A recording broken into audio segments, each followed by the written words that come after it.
আল্লাহ রাব্বুল আলামিন পবিত্র কোরআনুল কারীমের মধ্যে বলেছেন সূরাতুল আহজাবের মধ্যে বা'দা আউযু বিল্লাহি মিনাশ শাইতানির রাজীম ইয়া আইয়ুহাল্লাযীনা আমানু হে মুমিনগণ ইত্তাকুল্লাহ তোমরা আল্লাহকে ভয় করো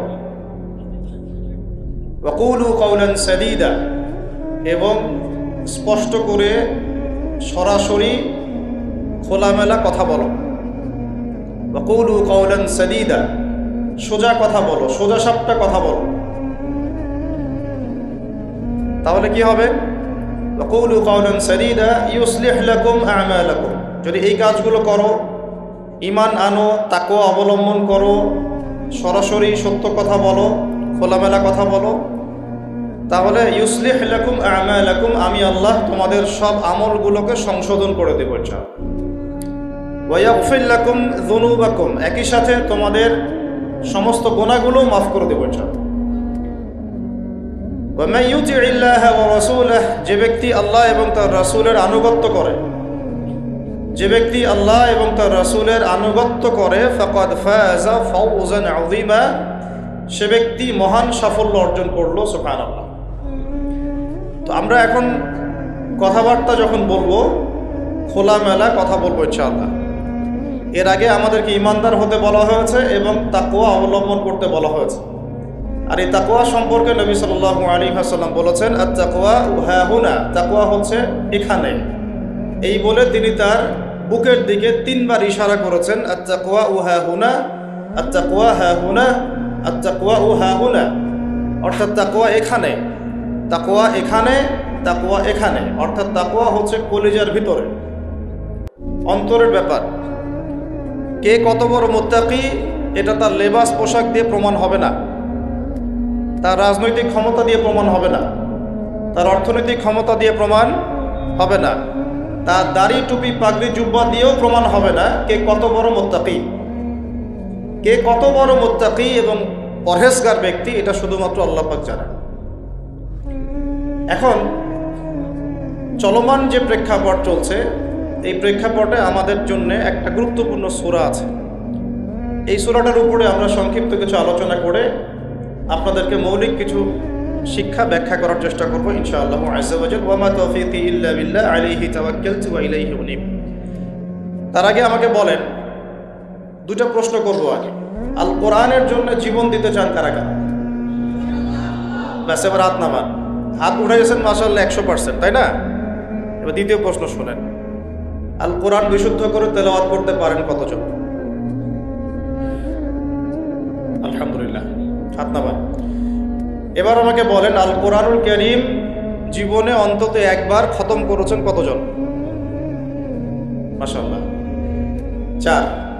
আল কোরআনের অর্থগুলো পড়ার চেষ্টা করেছেন কতজন জীবনে? মাশাআল্লাহ মাশাআল্লাহ। জীবনে অন্তত একবার আল কোরআনের তাফসীর ঘাটাঘাটি করেছেন কতজন? আচ্ছা, আমরা যে প্রশ্নগুলো করলাম সেখানে একটা বিষয় স্পষ্ট, যে কোরআনের প্রতি আমাদের আবেগের কোনো কমতি নাই। কোরআনের প্রতি আমাদের আবেগের কোনো কমতি নাই। আমরা কোরআনের জন্য জীবন পর্যন্ত দিতে প্রস্তুত, রাজি আছি, তাই তো? কিন্তু দুঃখের বিষয় হচ্ছে আমাদের মধ্যে বেশিরভাগ মানুষই কোরআন তেলাওয়াত করতে পারে না।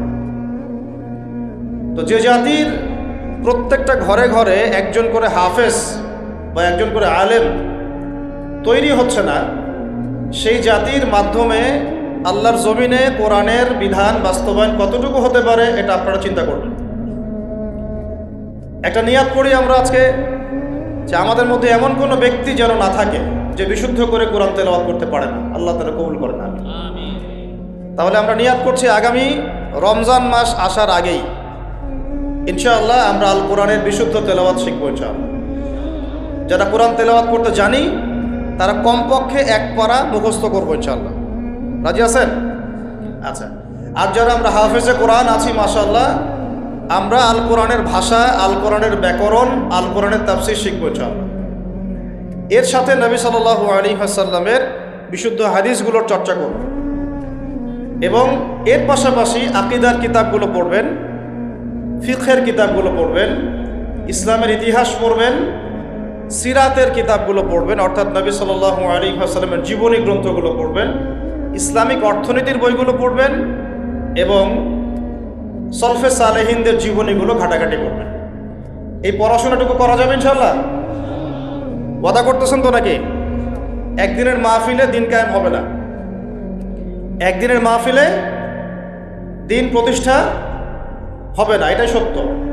কিন্তু একদিনের মাহফিলে আমরা আপনাদের মধ্যে সেই চেতনা জাগ্রত করতে পারি যেগুলোর উপর আমল করলে ইনশাআল্লাহ আল্লাহর জমিনে দিন কায়েম হবে ইনশাআল্লাহ। আপনারা এটা ইয়াকিন রাখেন, এটা ইয়াকিন রাখেন, বিশ্বাস রাখেন যে মুসলমানরা অচিরেই জয় করতে যাচ্ছে ইনশাআল্লাহ। এটা বিশ্বাস রাখেন। মানুষ আঞ্চলিক রাজনীতি নিয়ে পড়ে আছে, মানুষ কি করছে? আঞ্চলিক ভূ রাজনীতি নিয়ে পড়ে আছে। আর আমরা কোরআন হাদিস থেকে জানি বিশ্বের রাজনীতিতে কি হচ্ছে। এই বিশ্ব অচিরেই ঈসা আলাইহিস সালাম শাসন করবে ইনশাআল্লাহ। বিশ্বাস করছেন না? বিশ্বাস না করলেও কিছু যায় আসে না। বিশ্বাস করলে আলহামদুলিল্লাহ, যদি নাও করে কিছুই যায় আসে না। কারণ আমরা কোরআন এবং হাদিস থেকে 100% নিশ্চিত যে ইনশাআল্লাহ অতি সত্বর অচিরেই মুসলিমদের হাতে আসছে ইনশাআল্লাহ। নবী সাল্লাল্লাহু আলাইহি ওয়াসাল্লাম বলে গেছেন,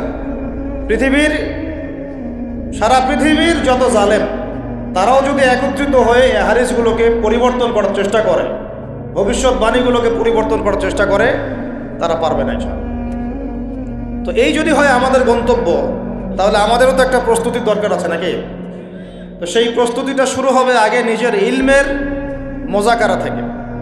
আপনার ইলমের কি অবস্থা, আমলের কি অবস্থা, আপনার রিজিকের কি অবস্থা, আপনি কি ইসলামের কোরআন হাদিসের ইলম অর্জন করছেন কিনা, আমল ঠিক মতো করছেন কিনা, তাওহীদ লা ইলাহা ইল্লাল্লাহ ঠিক মতো শিখছেন কিনা, শিরিকগুলো থেকে বেঁচে থাকছেন কিনা, আপনার আমার জীবনের প্রত্যেকটা ক্ষেত্র নবীর সুন্নত দিয়ে সাজানো কিনা, এগুলো আমাদের কাজ নাকি ভাই? আমাদের রিজিক হালাল হচ্ছে কিনা, হারাম খাচ্ছি না হালাল খাচ্ছি, আমার রিজিকের মধ্যে আবার ঘুষ ঢুকছে কিনা, সুদ ঢুকছে কিনা, দুর্নীতির টাকা ঢুকছে কিনা, করাপশন ঢুকছে কিনা, এগুলো ভাবতে হবে না?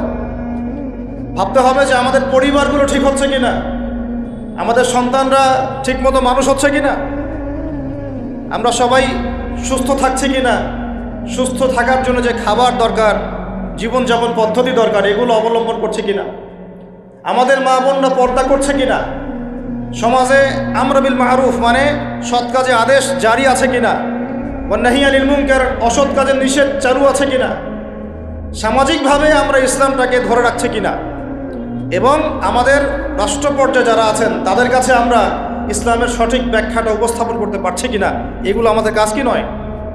বলেন, এগুলো আমাদের কাজ না কাজ নয়? এগুলো আমাদের প্রিপারেশন, প্রস্তুতি। এই প্রস্তুতিগুলো নিয়ে যখন একটা প্রজন্ম গড়ে উঠবে, এমন একটা প্রজন্ম যেই প্রজন্মের প্রত্যেকটা ব্যক্তি নামাজি, মাশাআল্লাহ, পারা যাবে? প্রত্যেকটা ব্যক্তি সুন্নতের পাবন্দ, মাশাআল্লাহ। বেশিরভাগ মানুষ তাহাজ্জুদ গোজার, সুন্নতের পাবন্দ, দেহ থেকে শুরু করে তার পুরো পরিবার সমাজ সবকিছু সুন্নতের উপরে, তার ব্যবসা বাণিজ্য চলাফেরা সবকিছু। এমন প্রজন্ম যখন আসবে যাদের রিজিকে কোনো হারাম নাই, হালাল দিয়ে ভর্তি, যারা রাতের বেলার দরবেশ, রাতের বেলার কি দরবেশ, দিনের বেলার ঘোর সাওয়ার, এমন প্রজন্ম যখন আসবে দেখবেন ইনশাআল্লাহ তাআলা আমাদের হাতে চলে আসছে। আর আমরা যদি এরকম প্রজন্ম গড়ে তুলতে ব্যর্থ হই, তাহলে আল্লাহ পাকের পক্ষ থেকে 2টা আয়াত শুনে রাখেন, তারপরে সামনে যাই। আমরা যদি এমন প্রজন্ম গড়তে ব্যর্থ হই, আল্লাহ পাক বলছেন বিসমিল্লাহির রহমানির রহিম, সূরা মুহাম্মাদের মধ্যে আছে, ইন তানসুরুল্লাহ ইয়ানসুরকুম। মুসলমানরা শুনো, তোমরা যদি আল্লাহকে সাহায্য করো তবেই আল্লাহ তোমাদেরকে সাহায্য করবে। আল্লাহর সাহায্য পাওয়ার উপায় কি তাহলে বলেন? আমাদেরকে আল্লাহকে সাহায্য করতে হবে। তো আল্লাহর কি সাহায্যের দরকার আছে? আল্লাহুস সামাদ, আল্লাহ পাক অমুখাপেক্ষী, তার কাউকে প্রয়োজন নাই। কাউকে প্রয়োজন আছে? তো আল্লাহকে সাহায্য করার ব্যাখ্যা হচ্ছে আল্লাহর দ্বীনকে সাহায্য করা। কথা বুঝতে পারছেন? আল্লাহকে সাহায্য করার অর্থ হচ্ছে কি? আল্লাহর দ্বীন ইসলামকে সাহায্য করা। ইন তানসুরুল্লাহ, তোমরা যদি আল্লাহর দ্বীনকে সাহায্য করো, ইয়ানসুরকুম, আল্লাহ পাক তোমাদেরকে সাহায্য করবেন। ওয়ায়ুসাব্বিত আকদামাকুম, তোমাদের পা আল্লাহ পাক শক্ত করে দৃঢ় করে রাখবেন। এটা একটা শর্ত, আল্লাহর সাহায্য আসা। এখন ঝাঁকে ঝাঁকে আবাবিল আসবে না, ঝাঁকে ঝাঁকে আবাবিল এসে আল্লাহর দুশমনের গায়ে পাথর ফেলবে না। ভালো করে বোঝার চেষ্টা করেন। এখন ঝাঁকে ঝাঁকে আবাবিল এসে, তৈরন আবাবিল এসে হস্তি বাহিনীর গায়ে পাথর ফেলবে না। এখন সেই যুগ নয়, এখন পাথর আপনাকেই ফেলতে হবে।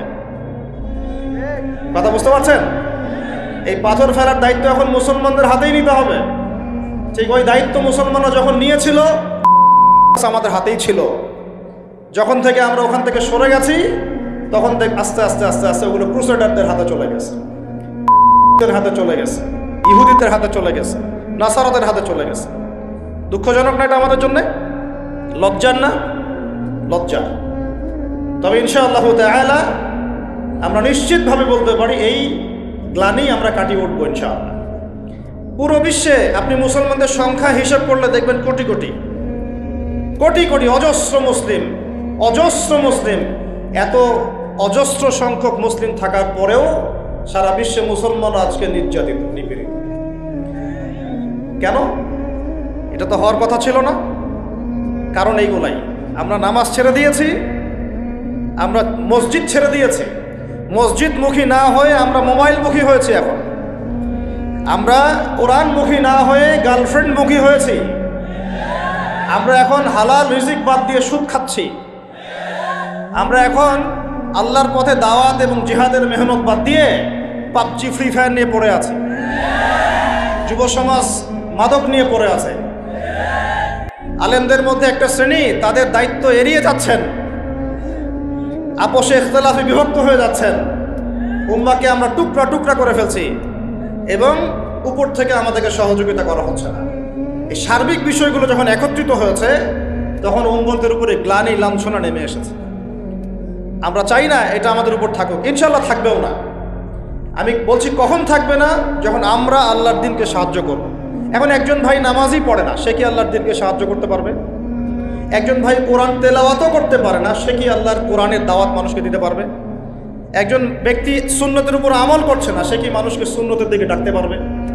একজন ব্যক্তি হালাল খায় না, সে কি হালাল অর্থনীতি নিয়ে কথা বলতে পারবে? একজন ব্যক্তি জানেই না, বোঝেই না ইসলামিক রাজনীতি কি জিনিস, তার দ্বারা কি আপনি একটা সভ্য রাষ্ট্র পাবেন? কোশ্চিনকালেও না। যতদিন পর্যন্ত একজন ওমরের মতো শাসক না আসছে, আপনি সমাজ থেকে এই দুর্নীতি, করাপশন, অন্যায়, অবিচার রোধ করতে পারবেন কোশ্চিনকালে। হাজার চেষ্টা করে নেন, উমরের মতো একজন মানুষ যতক্ষণ না আসছে সমাজের এই গ্লানি কখনো কেটে উঠবে না। ছোট থেকে ছোট, বড় থেকে বড়, প্রত্যেকটা পদে পদে আমরা অন্যায় করছি, অবিচার করছি। একদম সবজিওয়ালা থেকে শুরু করে উচ্চ পর্যায় পর্যন্ত সবাই 2 নম্বরই করার চেষ্টা করছে। উমর ইবনুল খাত্তাব রাদিয়াল্লাহু আনহুর শাসন ব্যবস্থা পড়ে দেখবেন, এরপরে চিন্তা করবেন যে আমরা কোন জায়গায় আছি আর আমাদের কোন জায়গায় যাওয়া উচিত ছিল। শতাব্দীর পর শতাব্দী চলে গেল, এখন পর্যন্ত আমাদের হুঁশ ফিরছে না। আর কতগুলো মুসলমানের জীবন গেলে আমাদের হুঁশ ফিরবে? যেদিন আমার বাড়িতে বোম পড়বে ওই দিন হুঁশ ফিরবে, যেদিন আমার বাসায় এসে বোমটা পড়বে ওই দিন হুঁশ ফিরবে, চোখ খুলবে আমাদের। একটা একটা করে ওদের এজেন্ডা ওরা বাস্তবায়ন করেছে। ওদের বলতে কাদের বুঝাচ্ছি এটা আপনারা বুঝে নেবেন। সব কথা সব জায়গায় খোলামেলা বলা যাবে না, এটা আপনারাও বুঝতে পারেন। তবে একটা দিকে ইন্ডিকেট করছি আমি, সেটা হলো সভ্যতা। কোন সভ্যতা? যারা যারা সরাসরি মদত দিয়ে এই জারোকে প্রতিষ্ঠা করেছে। এদের একটা এজেন্ডা, তারা পুরো বিশ্বটাকে শাসন করতে চায়, এটা ওদের এজেন্ডা। এই এজেন্ডাটাকে বাস্তবায়ন করার জন্য তারা প্রথমত মুসলমানদের মধ্যে বিভক্তি সৃষ্টি করেছে, তারপরে মুসলমানদেরকে 60-70টা রাষ্ট্রে বিভক্ত করে দিয়েছে, মুসলমানদের খেলাফত ব্যবস্থাকে ধ্বংস করে দিয়েছে, মুসলমানদের অর্থনীতির মধ্যে সুদ চালু করে দিয়েছে। এরপরে সংস্কৃতির অঙ্গনের মধ্যে শিরকের বিষবাষ্প ঢুকিয়ে দিয়েছে। এরা মুসলমানদের সাথে এমন প্রতারণা করেছে যে মুসলমানরা ওকে যদি বন্ধুরূপে গ্রহণ করে ওর আর শত্রুর প্রয়োজন নাই। ওরা আরো কি করেছে? ওরা আমাদের শিক্ষা ব্যবস্থাটাকেও ধ্বংস করার চেষ্টা করেছে এবং আস্তে আস্তে সেদিকে তারা সফলও হচ্ছে। এরপরে আমাদের হুঁশ ফিরছে না। আর যখন মুসলমানরা ঈমান কালিমা এসব চেতনা নিয়ে দাঁড়ানোর চেষ্টা করেছে, যারাই দাঁড়ানোর চেষ্টা করেছে ওই প্রত্যেকটা রাষ্ট্রকে তারা আক্রমণ করেছে। বিশ্বের বুকে তাকিয়ে দেখেন, একটা একটা করে নাম মেনশন করা যাবে। এরপরে আমরা পড়ে আছি আমাদের সেই ছোট চিন্তার মধ্য দিয়ে, ক্ষুদ্র চিন্তা নিয়ে, কে কোন দল করি আর কে কোন সংগঠন করি, কে কোন রাজনৈতিক দল করি, কে কোথায় হাত বাঁধি, কে আমিন জোরে বলি, কে আসতে বলি, এইগুলোই আমাদের আলোচনার বিষয় হয়ে গেছে। এখন পর্যন্ত বুঝতে পারলাম না যে আমরা সবাই মিলে একটা জাতি, একটা উম্মাহ। আমাদেরকে আল্লাহ দায়িত্ব দিয়েছেন আল্লাহর জমিনে খেলাফতের দায়িত্ব। আল্লাহ পাক আদম আলাইহিস সালামকে এই জমিনে খলিফা করে পাঠিয়েছেন। নূহ আলাইহিস সালাম এই জমিন আল্লাহর খলিফা ছিলেন, ইব্রাহিম খলিফা ছিলেন, মূসা খলিফা ছিলেন, দাউদ খলিফা ছিলেন, সুলাইমান খলিফা ছিলেন, ইউসুফ খলিফা ছিলেন, মূসা ঈসা খলিফা ছিলেন, মুহাম্মদ রাসূলুল্লাহ সাল্লাল্লাহু আলাইহি ওয়াসাল্লাম আল্লাহর খলিফা ছিলেন। এরপরে আবু বকর সিদ্দিক, ওমর, ওসমান, আলী তারা আল্লাহর খেলাফতের দায়িত্ব পালন করেছেন। তখন মুসলমানরা বীরের মতো মাথা উঁচু করে বেঁচেছিল। একজন মুসলমানের গায়ে হাত তুলবে আর একটা মুসলমান মেয়ের ইজ্জত নষ্ট করবে, এই দুঃসাহস দেখানোর সাহস পুরো বিশ্বের কোথাও ছিল না। আর আজকে আমাদের চোখের সামনে হাজার হাজার মুসলমানকে মেরে ফেললেও একটা টু শব্দ করার কোনো সুযোগ নেই। আমাদের হাত পা বেঁধে ফেলা হয়েছে, হাত পা বেঁধে অত্যাচার করা হচ্ছে দিনের পর দিন। একদিন 200, 300, 500, 1000 ছোট ছোট বাচ্চাদেরকে বোম মেরে হত্যা করা হচ্ছে। আমরা কিছুই বলতে পারি। যারা এগুলোর পক্ষে কথা বলে তাদেরকে সমাজে বিতর্কিত করা হচ্ছে। এবং দাড়িটুপিওয়ালা কিছু মানুষ, তথাকথিত দাড়িটুপিওয়ালা কিছু মানুষ এই মানুষগুলোকে বিতর্কিত করার দায়িত্ব নিয়ে নিয়েছে। আমাদের গোপন কোনো এজেন্ডা নাই। আমাদের এজেন্ডা একদম স্পষ্ট, সেটা হলো আমরা জয় করবো ইনশাআল্লাহ।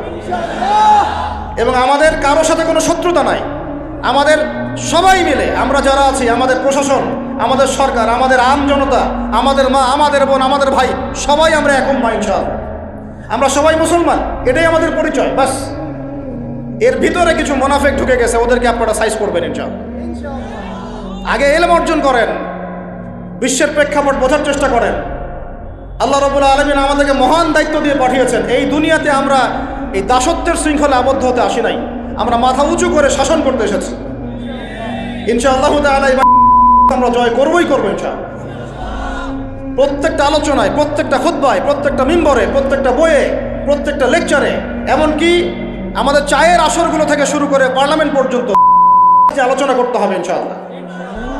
আমরা আমাদের জান, মাল, সময়, শ্রম যা আছে কিছু যদি না করতে পারি, অন্তত আমাদের সমর্থন দিয়ে আমরা মাজলুম ভাইদের পাশে থাকবো ইনশাআল্লাহ। না হলে আল্লাহ রাব্বুল আলামিনের কাছে আমাদেরকে কঠিন জবাব দিতে হবে। আরবের ওই মুনাফিকদের কথা বাদ দেন, আরবের চারপাশে যে মুনাফিকরা বসে আছে ওদের কথা বাদ দেন, ভুলে যান। এদের দ্বারা কোনো কাজ হবে না। বিগত 100 বছর থেকে ওদের চোখের সামনে আমাদের ভাইদেরকে মেরেছে, হত্যা করেছে, বোনদেরকে ধর্ষণ করেছে, তারা কিছুই করতে পারে না।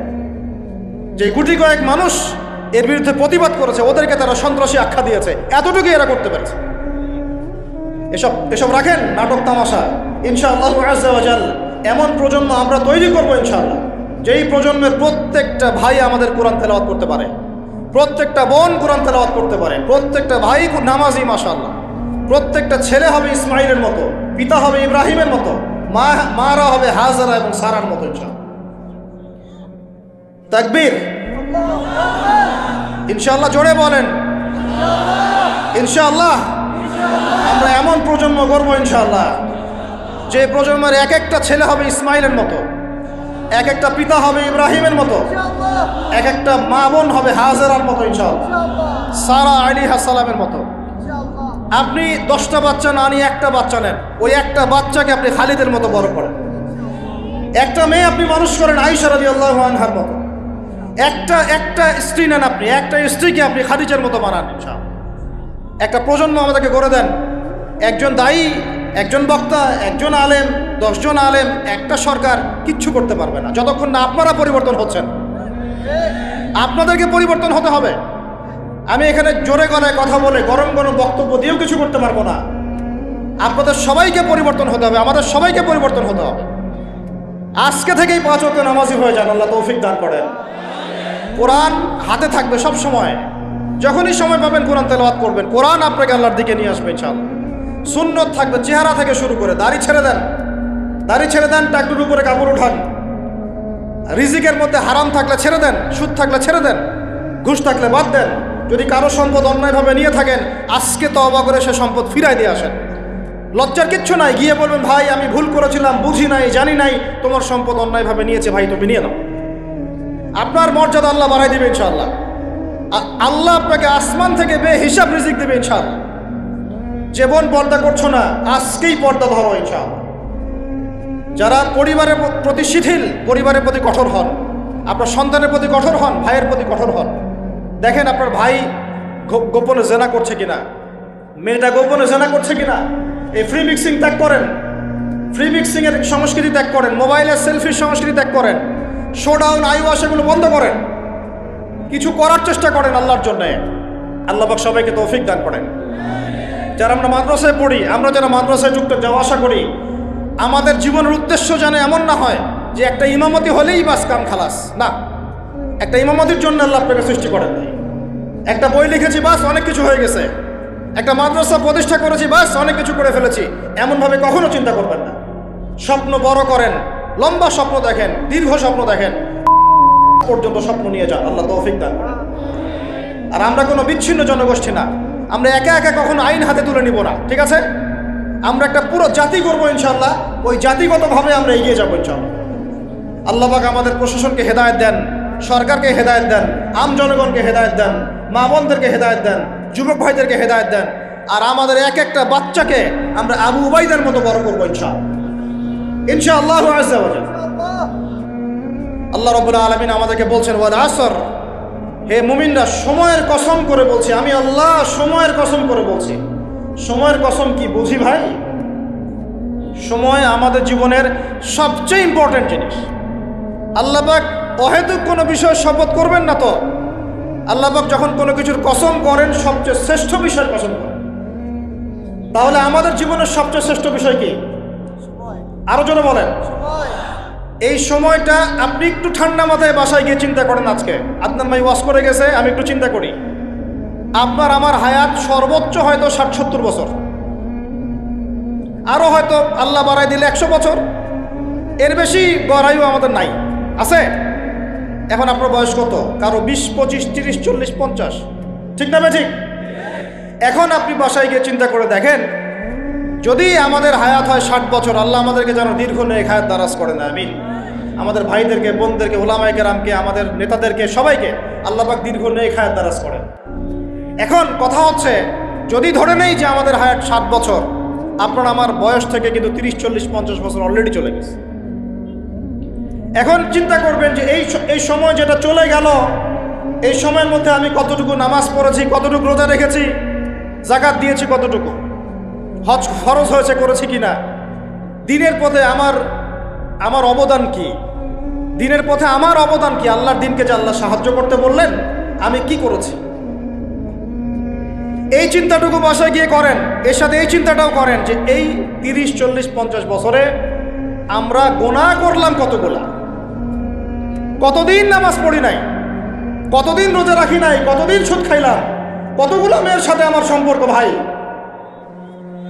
কতগুলো ছেলের সাথে আমি টাঙ্কিবাজি করি, দেবর ভাবি, এখন দেবর ভাবি, তারপর শালিদুল্লাহ ভাই, পরকিয়া কত কি চলতেছে। এখন মানুষ লিঙ্গ পর্যন্ত পরিবর্তন করে, নাউজুবিল্লাহ। জেনা, সুদ আর ঘুষ আর ব্যভিচার আর অশ্লীলতার সয়লাব চলতেছে আমাদের শহরগুলোতে। এই শীতকালের মৌসুম বিভিন্ন জায়গায় ধুম ধারাক্কা গান বাজতেছে, দেখেন না আপনারা? শোনেন, যখন মানুষ বক ধার্মিক হয় তখন সমাজটা এরকম হয়।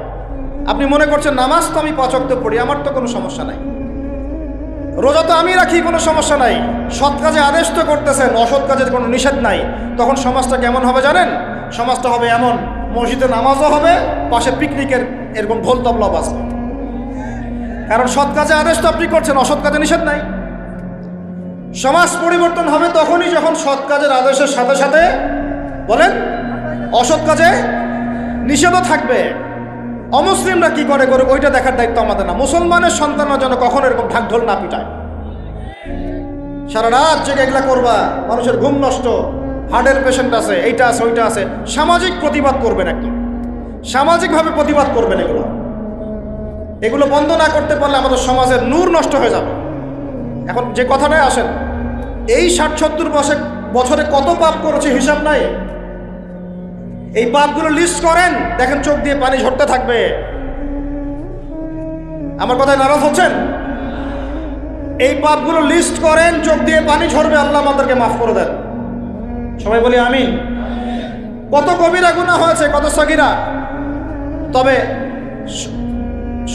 সন্তুষ্টির কথা এটাই, যদি এটা উপলব্ধি হয় যে না ভুল হয়ে গেছে, আপনি ওযু করে আসেন, 2 রাকাত নামাজ পড়েন, আল্লাহর কাছে ইস্তেগফার করেন, বলেন আস্তাগফিরুল্লাহ আল্লাযী লা ইলাহা ইল্লা হুয়াল হাইয়ুল কাইয়্যুম ওয়া আতুবু ইলাইহি। আল্লাহ পাক এক মুহূর্তে আপনার সব পাপ তো মাফ করে দিবেনই, সব গুনাহকে নেকি দিয়ে পরিবর্তন করে দিবেন ইনশাআল্লাহ। এখন শোনেন, সময়ের কসম বলতে আল্লাহ কি বুঝিয়েছেন ভাই আমার সাথে বলেন তো? সময়ের, আরো আসতে বলেন, সময়ের। ওয়াল আসরি মানে সময়ের কসম, মানে সময়ের গুরুত্ব। আমাদেরকে সময়কে গুরুত্ব প্রদান করতে হবে। আল্লাহ পাক তৌফিক দান করেন। আজকে বাসায় কি করব? হায়াতের হিসাব নিব, কি করেছি এত বছরে, আর কি কি পাপ করেছি। পাপগুলোর কথা মনে পড়লে তওবা করে ফিরে আসবো ইনশাআল্লাহ। আল্লাহ পাক তৌফিক দান করেন। আর এখন বাকি সময়ে যতটুকু হায়াত আমাদের বাকি আছে, আমাদের কি কর্তব্য বলেন ভাই? আমাদের কর্তব্য কি এতটুকুই যে যেভাবে জীবনযাপন করছি এইটুকুই করব, না আমাদের আরো কোনো কর্তব্য আছে? কথা কি বোঝা যায় না যায় না? আমাদের কর্তব্য কি বলেন? 1 নাম্বার, আমরা নিজেরা আগে আল্লাহ পাকের কোরআন এবং নবীর সুন্নতের উপর আমল করবো ইনশাআল্লাহ। রাজি আছি? 2, আমাদের পরিবারকে এর উপরে প্রতিষ্ঠা করবো ইনশাআল্লাহ। রাজি আছি? 3, আমাদের সন্তানদেরকে কোরআন সুন্নাহ অনুযায়ী বড় করবো ইনশাআল্লাহ। রাজি আছি? 4, আমাদের অর্থনীতি হবে হালাল কোরআন সুন্নাহ ভিত্তিক। রাজি আছি? 5, আমাদের শিক্ষা হবে কোরআন সুন্নাহ ভিত্তিক। রাজি আছেন? আমাদের সামাজিক যে সিস্টেম এটা হবে কোরআন সুন্নাহ ভিত্তিক। রাজি আছেন? এর উপরে আমি গেলাম না। সমাজ পরিবর্তন হলে উপরটা এমনি পরিবর্তন হয়ে যাবে ইনশাআল্লাহ, অটোমেটিক্যালি। ওয়াল আসরি, সময়ের কসম। আরেকটা বিষয়, সময়ের কসম বলতে আল্লাহ পাক এটাও বুঝিয়েছেন, একটু অতীতের দিকে তাকায় দেখেন। কোন দিকে? অতীতের দিকে, পাস্টের দিকে তাকান, অতীতের দিকে তাকান। যুগ যুগ ধরে একটা সুন্নতের দিকে আপনি তাকান, যে পৃথিবীর শুরু থেকে কিয়ামত পর্যন্ত আল্লাহ পাকের একটা সুন্নত আছে। আল্লাহর সুন্নত কি? আল্লাহর সুন্নত এটা, প্রত্যেক যুগে যুগে যে বা যারাই আল্লাহর বিধান মেনে চলেছে, আল্লাহ পাক তাদেরকে দুনিয়াতেও সমৃদ্ধি দিয়েছেন, পরকালে জান্নাত দিয়েছেন। সুবহানাল্লাহ। আর দুনিয়াতে প্রত্যেক যুগে যুগে যে বা যারাই আল্লাহর বিধান মানে নাই, রাসূলের বিধান মানে নাই, আল্লাহ দুনিয়াতে লাঞ্ছিত করেছেন, পরকালে জাহান্নাম দিয়েছেন। বলেন নাউজুবিল্লাহ। আমার কথা বুঝতে পারলেন ভাই? আরো একবার রিপিট করছি, আল্লাহর সুন্নত কি? আল্লাহর সুন্নত হচ্ছে প্রত্যেক যুগে যুগে যে বা যারাই আল্লাহ এবং তার রাসূলের বিধান মেনে চলেছে, আল্লাহ দুনিয়াতেও সুখী করেছেন, পরকালেও জান্নাত দিয়েছেন। প্রত্যেক যুগে যুগে যে বা যারাই দুনিয়াতে আল্লাহ এবং তার রাসূলের বিধান মেনে চলে নাই, দুনিয়াতেও লাঞ্ছনা, পরকালেও বলেন লাঞ্ছনা। এখন একটা এক্সাম্পল দেই, নূহ আলাইহিস সালামের যুগ দেখেন, যারা আল্লাহর বিধান মেনেছে আল্লাহ নাজাত দিয়েছেন, মানে নাই ডুবিয়ে মেরেছেন। ঠিক আছে কথা? মূসার যুগ দেখেন আলাইহিস সালাম, আল্লাহর বিধান মেনেছে, বনু ইসরাইলকে নাজাত দিয়েছেন, মানে নাই ফিরআউনকে ডুবায় মেরেছেন। দেখেন আপনি শুআয়বের কওমকে দেখেন, শুআয়ব আলাইহিস সালামের কওম, কওমে মাদিয়ান, আল্লাহর বিধান মেনেছে, যারা আল্লাহ পাক নাজাত দিয়েছেন, মানে নাই ভূমিকম্প দিয়ে ধ্বংস করেছে। কওমে লূত, কিছু মানুষ বিধান মেনেছে, আল্লাহ নাজাত দিয়েছেন, মানে নাই, আল্লাহ রব্বুল আলামিন লূত আলাইহিস সালামের কওমকে একদম আসমানে উঠিয়ে পাথর নিক্ষেপ করে খেতলা করে আবার উল্টা দিকে দাফন করে দিয়েছে। নাউজুবিল্লাহ। এদের পাপ ছিল, এটা সমকামী ছিল, সমকামী, যে সমকামিতা এখন ছড়িয়ে পড়ছে আপনাদের মধ্যে। নাউজুবিল্লাহ। আল্লাহ পাক আমাদেরকে হেফাজত করেন। একইভাবে নবী সাল্লাল্লাহু আলাইহি ওয়াসাল্লামের যুগ তাকান, এই যে আবু জেহেল, আবু লাহাব, উতবা, শাইবা, রাবিআ, এরা আল্লাহর বিধান মানে নাই, আল্লাহ ধ্বংস করেছে। আবু বকর, ওমর, ওসমান, আলী রাদিয়াল্লাহু আনহু আজমাইন, তারা মেনেছেন, আল্লাহ দুনিয়াতে সমৃদ্ধি দিয়েছেন, পরকালে জান্নাত। বুঝাতে পারলাম কি ভাই? বলে আসরি মানে কি বুঝাতে পারলাম? আল্লাহ পাক এই সময়ের কসম করে বলছেন, হে মানুষ শোনো, ইন্নাল ইনসানা লাফি খুসর, সমস্ত মানুষই ক্ষতির মধ্যে আছে। বলেন নাউজুবিল্লাহ। এখানে আল্লাহ পাক একদম আমভাবে সবাইকে বলছেন, সবাই ক্ষতির মধ্যে আছে। মানুষের ক্ষতি কয় প্রকার? আমার সাথে বলেন, মানুষের ক্ষতি 2 প্রকার। কয় প্রকার? মানুষের ক্ষতি কয় প্রকার? 1, ইহকালীন ক্ষতি, দুই পরকালীন ক্ষতি, এক ইহকালীন ক্ষতি, দুই পরকালীন ক্ষতি। ইহকালীন ক্ষতি কি? ইহকালীন ক্ষতি হচ্ছে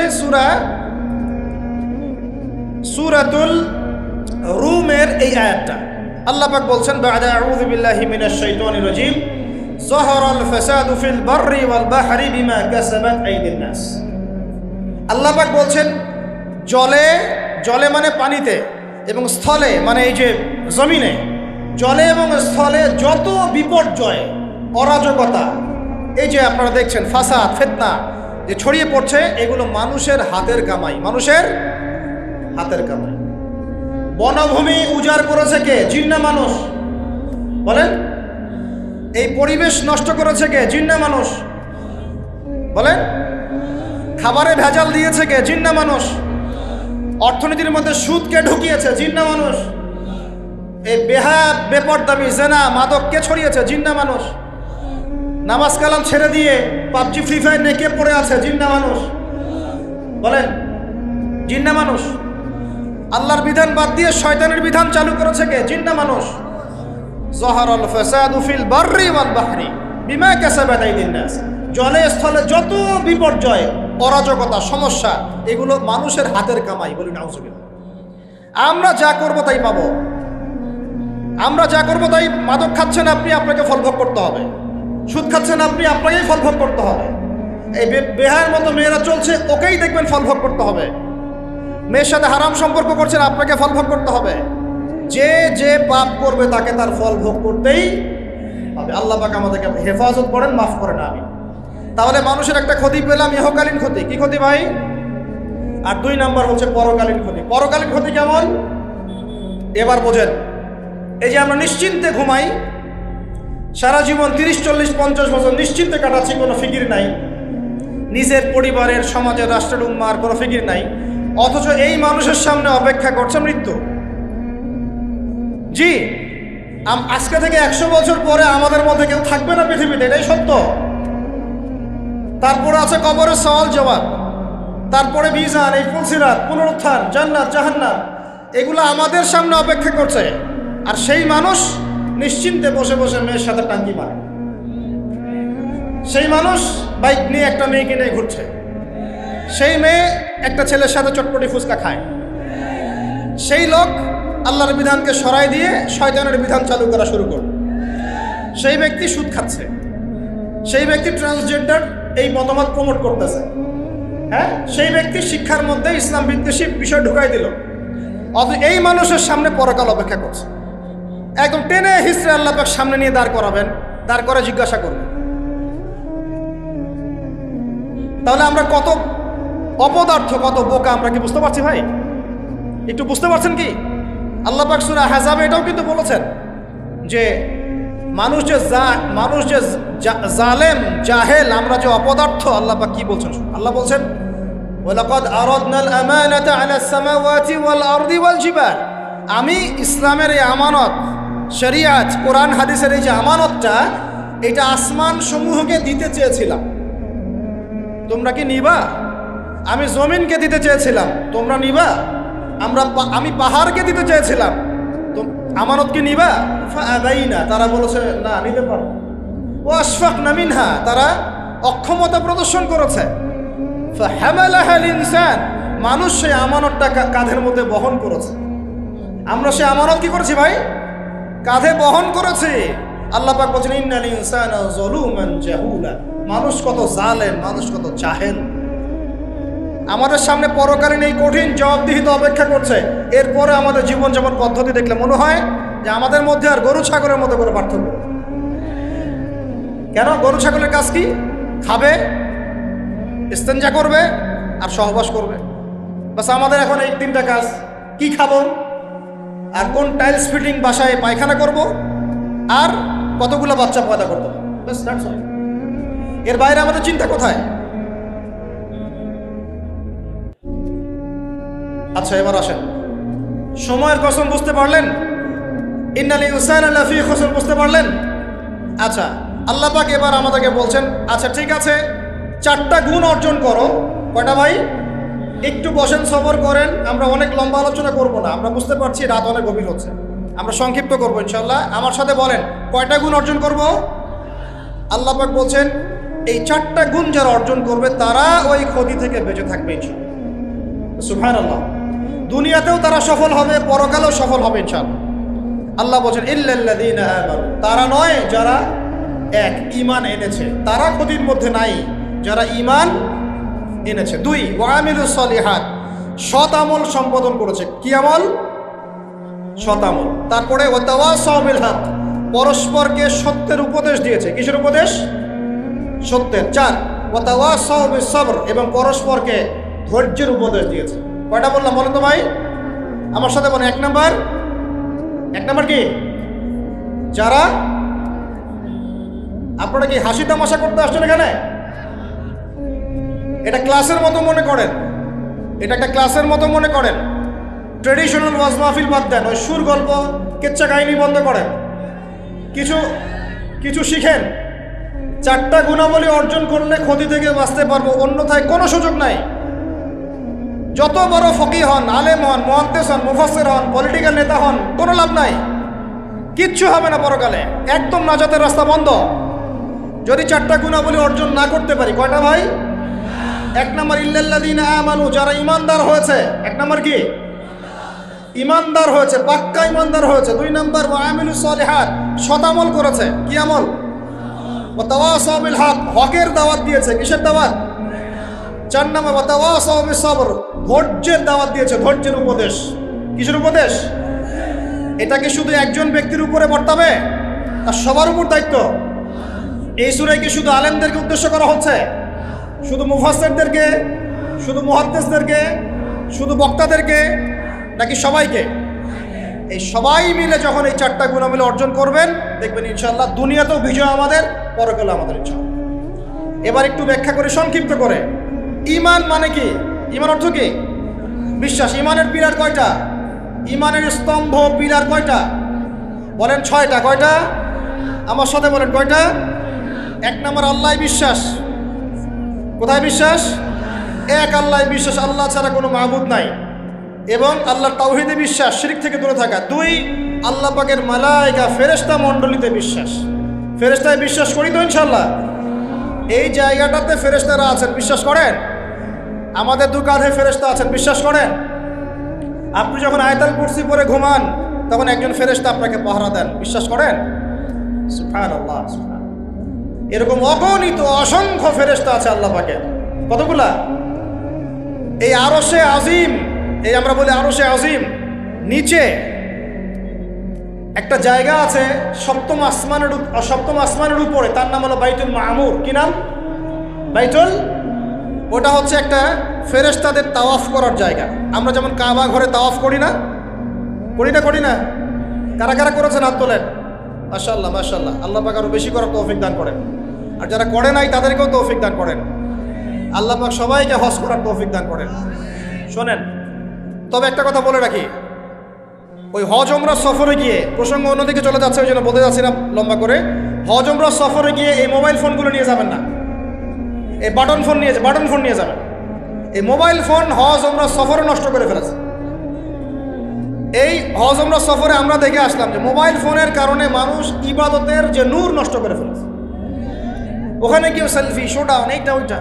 আল্লাহ মাফ করে না বলেন যে আল্লাহ পাকের অগণিত ফেরেশতা আছেন, এই ফেরেশতাদের তাওয়াফের জন্য আল্লাহ পাক একটা ঘর বানিয়েছেন, তার নাম বাইতুল মামুর। কি নাম? তো এই বাইতুল মামুরে যে ফেরেশতা একবার তাওয়াফ করে, কয়বার ভাই? সে আর কিয়ামত পর্যন্ত তাওয়াফের সুযোগ পাবে না। বলেন সুবহানাল্লাহি ওয়া বিহামদিহি সুবহানাল্লাহিল আযীম। তাহলে আপনি কি বুঝতে পারলেন আল্লাহর ফেরেশতার সংখ্যা কত? যে একবার তাওয়াফ করেছে সে কিয়ামত পর্যন্ত আর সুযোগ পাবে না। চিন্তা করা যায়। এখন ঈমানের পিলার কয়টা বললাম ভাই? 1 নাম্বার কিসে বিশ্বাস? আল্লাহ বিশ্বাস করি তো নাকি? তা আল্লাহ বিশ্বাস করলে যুবকরা এখন আত্মহত্যা করে কেন? বলেন, আল্লাহ বিশ্বাস যদি করেন তাহলে রেজাল্ট খারাপ হলে আত্মহত্যা করেন কেন? আল্লাহ আপনার তাকদির লিখেন নাই? আল্লাহ বিশ্বাস করলে আপনি চাকরি পাচ্ছেন না, হতাশ কেন? আল্লাহ যদি বিশ্বাস করবেনই তাহলে আপনি মেয়ের পিছনে জীবন নষ্ট করছেন কেন? আল্লাহতে যদি বিশ্বাস থাকেই তাহলে নামাজ নাই কেন? আল্লাহ যদি বিশ্বাস করেনি আলহামদুলিল্লাহ, তাহলে যাকাত দেন না কেন? তাহলে দিনের জন্য কোনো ফিকির নাই কেন? দিন এলেম অর্জন কেন করেন না? কেন কোরআন তেলাওয়াত করা শেখেন না? কথাগুলো কি কষ্ট পাচ্ছেন? একটু পান, আমি দোয়া করি একটু যেন আপনি কষ্ট পান, এবং এই কষ্টটা যেন আপনাকে আল্লাহর দিকে নিয়ে আসে। এই কষ্টটাই যেন আপনাকে আল্লাহর দিকে নিয়ে আসে। আল্লাহ তৌফিক দান করেন, আমিন। সবসময় নরম নরম ওয়াজে কাজ হয় না, সবসময় নরম নরম কথা বলে কাজ হয় না। আমাদের কাছে আবু বকর রাদিয়াল্লাহু আনহুর সুন্নতও আছে, ওমর ইবনে খাত্তাবের সুন্নতও আছে। আল্লাহ পাক আমাদেরকে তৌফিক দান করেন, আমিন। তাহলে ভাই আল্লাহ বিশ্বাস করবো তো ইনশাআল্লাহ? তাহলে এক কথায় আল্লাহর কোনো হুকুম ছাড়া যাবে না। রাজি? আল্লাহ পাকের কোনো হুকুম আহকাম ছাড়বো না ইনশাআল্লাহ। রাজি আছেন? আল্লাহ তুমি কবুল করো, আমিন। দুই, আল্লাহ পাকের ফেরেশতা মণ্ডলীতে বিশ্বাস করি তো ইনশাআল্লাহ? ফেরেশতায় বিশ্বাস করলে গোপন পাপ কিভাবে করতে পারি? ফেরেশতায় বিশ্বাস করলে বাথরুমে পাপ করেন কিভাবে? ফোনের মধ্যে পাপ করেন কিভাবে? গোপনে মেয়ের সাথে পাপ করেন কিভাবে? গোপনে গোপনে পরকিয়া করেন কিভাবে? যদি আল্লাহকে আমরা আল্লাহর ফেরেশতার বিশ্বাস থাকেই, তাহলে আমাদের এই ফেরেশতারা লিখছে না সবকিছু? লিখছে না? আল্লাহ পাক আমাদেরকে বিশ্বাস করার মতো করার তৌফিক দান করেন। হাদিসে জিবরিল সহিহ মুসলিমে আছে এবং মিশকাতে আছে। হাদিসে জিবরিলের মধ্যে নবী সাল্লাল্লাহু আলাইহি ওয়াসাল্লাম বলেছেন, আন তা'বুদাল্লাহা কাআন্নাকা তারাহ ফাইন লাম তাকুন তারাহু ফাইন্নাহু ইয়ারাক। শোনো মুসলমানরা, তুমি এমনভাবে আল্লাহর ইবাদত করো যেন তুমি আল্লাহকে দেখছো, আর যদি তুমি আল্লাহকে দেখতে না পারো তাহলে জেনে রাখবা আল্লাহ তোমাকে দেখছেন। এই বিশ্বাসটার নাম হলো ইহসান। কি নাম? ইহসান। এই ইহসানের সাথে ইবাদত করলে আমাদের মধ্যে সবসময় আল্লাহ কনসিয়াসনেস থাকবে। আল্লাহর ফেরেশতারা লিখছেন, আল্লাহ দেখছেন। অতএব প্রকাশ্য গোপনে আমার দ্বারা পাপ করা সম্ভব। এরপরে পাপ হতে পারে কি না? হতে পারে না? পারে না? যদি পাপ হয়ে যায় কি করবেন? হতাশ হয়ে যাবেন না। যতবার পাপ হবে 2 রাকাত নামাজ, যতবার পাপ হবে ওযু করে 2 রাকাত নামাজ, ইনশাআল্লাহ আল্লাহ পাক পাপ মাফ করে দিবেন। তাই বলে আল্লাহ পাকের এই দয়ার সুযোগ নিয়ে পাপ করতেই থাকবেন এমন, দয়ার সুযোগ নিয়ে পাপ করতেই থাকবেন এমনটা নয়। আল্লাহ পাক যেমন গফুর রহিম, আল্লাহ পাক তেমনি শাদীদুল ইকাব।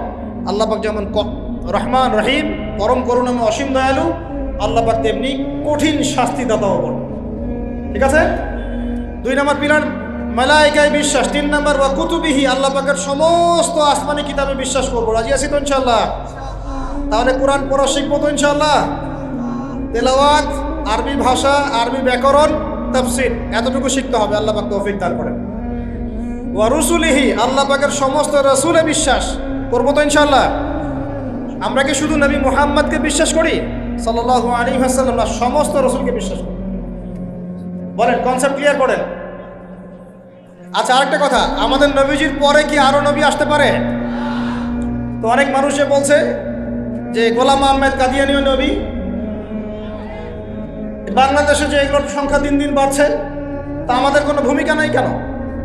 আমাদের কি মনে হয় যে আল্লাহ পাক আমাদেরকে ধরবে না? শোনেন, যাদের প্রত্যক্ষ মদতে আর পৃষ্ঠপোষকতায় বাংলার মাটিতে এগুলো ছড়াচ্ছে, আল্লাহ পাক এক একজন জালেমের কঠিন হিসাব নেবেন। আর আমরা তো অজ্ঞ হলাম কিভাবে? ঈসাই মুসলিম আবার কি? মুসলমানদের মধ্যে কোনো ঈসাই মুসলিম বলে কোনো শব্দ নাই।